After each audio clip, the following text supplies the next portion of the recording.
Ya, shalom selamat pagi semuanya. Pada kali ini kita akan belajar dari manfaat dan tujuan belajar menurut para ahli. Yang pertama yaitu menurut Saiful dan Aswan 2014 belajar adalah perubahan perilaku berkat pengalaman dan latihan. Artinya adalah perubahan tingkah laku, baik yang menyangkut pengetahuan, keterampilan maupun sikap, bahkan meliputi eh, segenap aspek organisme atau pribadi oleh pengalaman dan berdampak relatif permanen. Ya, di sini belajar menurut Saiful dan Aswan adalah perubahan tingkah laku dalam kehidupan seseorang. Selanjutnya, pengertian belajar menurut W.S. Weikel dan Ahmad Susanto dalam 2013 halaman 4 adalah suatu aktivitas mental yang berlangsung dalam interaksi relatif antara seseorang dengan lingkungan dan menghasilkan perubahan. Ya, di sini juga mengatakan bahwa perubahan dalam kehidupan seseorang, di mana ketika belajar ada namanya perubahan dalam tingkah lakunya, baik dari pengetahuan, pemahaman, keterampilan dan nilai sikap yang relatif, ya, konstan dan berbekas. Jadi di sini kita dalam belajar itu tentu ada namanya perubahan-perubahan dalam diri kita. Tidak mungkin dalam belajar kita tidak memiliki perubahan dalam diri kita. Ya, lanjut. Manfaat belajar memperoleh pengetahuan belajar bertujuan memperoleh pengetahuan baru. Dengan memperoleh pengetahuan baru, kemampuan berpikir seorang akan meningkat. Menanamkan konsep dan keterampilan. Belajar akan menanamkan konsep dan keterampilan baik jasmani maupun rohani. Ya, ini adalah manfaat belajar itu bertujuan memperoleh pengetahuan baru. Dengan memperoleh pengetahuan baru, kemampuan berpikir seseorang akan meningkat. Ya, di sini sangat jelas sekali bahwa ketika kita memiliki pengetahuan yang baru, tentunya kemampuan berpikir kita, gaya berpikir kita akan meningkat dalam tanpa kita sadari. Ya, kita lanjut. Nah, tujuan belajar adalah untuk melatih kemampuan berpikir ya. Sudah jelas di sini bahwa belajar itu memang untuk melatih kemampuan berpikir. Uh, Bagaimana dalam mempelajari berbagai ilmu dan bidang pengetahuan dapat memberikan kemampuan untuk mengasah dan melatih kemampuan berpikir ya. Di sini sangat jelas sekali bahwa belajar itu untuk mengasah dan melatih kemampuan berpikir kita. Itulah tujuan belajar ini, melatih kemampuan untuk berpikir kita supaya berpikir kita lebih kritis lagi, lebih logis lagi, sistematis dan generalisasi dan pembuktian. Di sini kita hanya tidak belajar itu tidak hanya sekedar teori, tetapi ada yang kita dapatkan, ada yang kita buktikan. Ini hasil belajar yang saya pelajari selama ini. Nah, inilah yang saya pelajari selama ini. Jadi kita bisa membuktikan hasil belajar kita. Lanjut.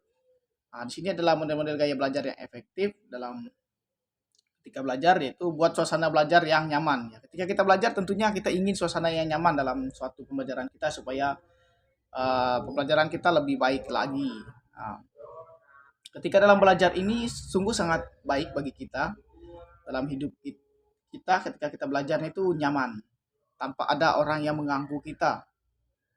Tidak mungkin kita ketika ada orang bermain di samping kita, kita bisa belajar dengan tenang.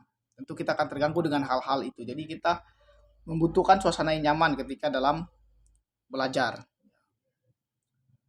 Merangkum pokok pembelajaran ya. Ketika kita belajar kita harus merangkum pokok pembelajaran supaya kita memiliki pengetahuan yang baru dalam pembelajaran.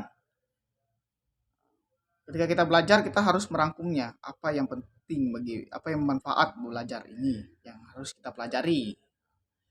Belajar bersama ya. Belajar bersama juga sangat baik untuk meningkatkan kemampuan berpikir kita karena di sini kita akan saling memberi pendapat. Kita akan berdiskusi dalam belajar ini. Jadi itu sangat baik untuk kita ketika kita dalam belajar bersama. Belajar dengan praktek ya. Belajar tentu tidak hanya sekedar teori saja, tetapi juga ada praktek yang kita lakukan dalam pembelajaran. Bagaimana dalam hidup kita harus melakukan praktek. Ketika kita belajar kita harus melakukan praktek juga dalam pembelajaran itu supaya kita tidak hanya teori tetapi ada praktek yang kita lakukan. Ya, belajar rutin tapi jangan lama. Di sini saya juga di sini juga menegaskan bahwa belajar rutin tapi jangan lama. Dalam artian bahwa belajar kita tidak butuh waktu yang lama-lama, karena ketika kita lama kita akan merasa bosan dalam belajar. Jadi kita akan memaksa otak kita untuk berpikir ketika kita memiliki waktu yang lama. Di sini makanya sini belajar rutin tapi jangan lama. Mungkin kita bisa belajar 2 jam, paling lama 2 jam. Itu sudah sangat efektif 2 jam dalam belajar.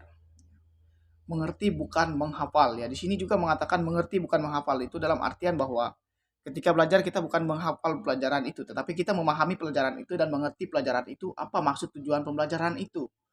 Ketika kita menghafal mungkin kita hanya menghafalnya saja, kita tidak memahaminya. Kita tidak sampai di dalam konsep memahami, tetapi kita hanya dalam sampai di konsep menghafal. Ini sangat penting di sini belajar bahwa tidak hanya sekedar menghafal, tetapi kita juga memahami, mengerti apa yang kita pelajari.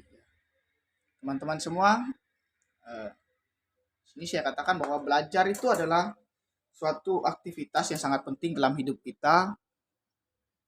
Bagaimana proses belajar, gaya belajar sangat berpengaruh dalam diri kita untuk meningkatkan kemampuan gaya berpikir, gaya tingkah laku kita, gaya berbicara kita. Itu sangat berpengaruh sekali ketika kita memiliki gaya belajar yang baik. Nah, ya ini saja dari saya. Terima kasih. Selamat pagi. Tuhan Yesus memberkati. Shalom.